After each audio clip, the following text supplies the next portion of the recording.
Okay. As far as alternative fuels, I think I mentioned in a previous article that I really wanted to investigate wind power as one of our alternatives.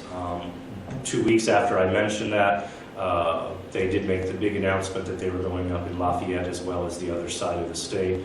I think we need to be looking at this. Whenever we can find alternative fuels to fossil fuels, it will help our carbon footprints, and anytime that we can look towards that is going to be a huge benefit.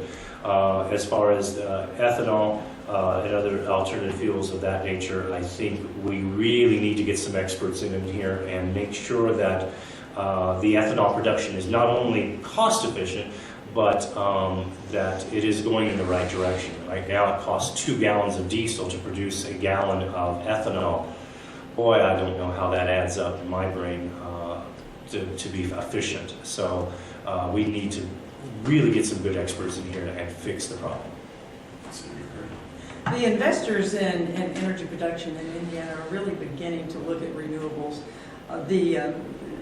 One of the largest wind farms, if not the largest wind farm in the Midwest, is going to be built in Indiana. Now, what people in Indiana need to realize, the wind doesn't always blow in Indiana. And when you build, for every 100 megawatts of wind power, you're probably only going to have between 5 and 10 megawatts available, because you simply, it's not a reliable source of energy. So you're not going to be able to use wind power, you're not going to be able to use solar or any of the alternative forms for a base load. They will be probably work very well for peaking loads, but we're going to probably continue in Indiana, because Indiana won't go nuclear, to use coal as the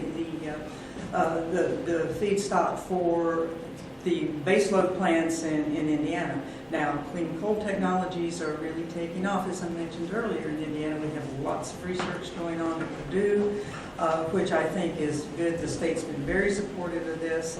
I think we need to continue to encourage wind. We need to encourage solar, although the solar technology is kind of lagging behind some of the other technologies. Hydro, we just don't have that much water in Indiana, so we're not going to see an awful lot of new hydro power. But I don't believe that those should be mandated. The minute you mandate them, the cost goes up.